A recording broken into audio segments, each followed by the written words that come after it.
Ciao! Welcome back to Proficiency Consultant's Top Tips for Learning Italian.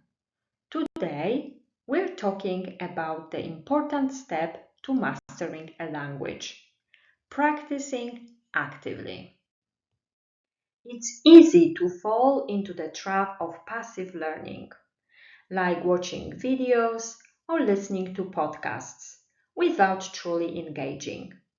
But to really improve your language skills, you need to practice actively. Let's see how.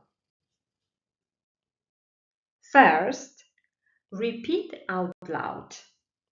When you watch or listen to something, pause and repeat words or sentences out loud. This helps you with pronunciation. Second, write things down. Whether it's new vocabulary or phrases, writing helps your brain remember.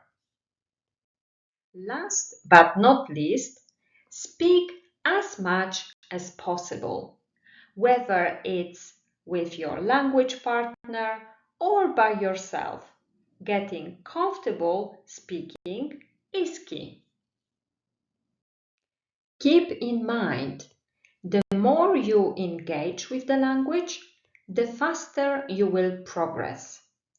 For more tips and resources, visit my blog at proficiencyconsultant.com.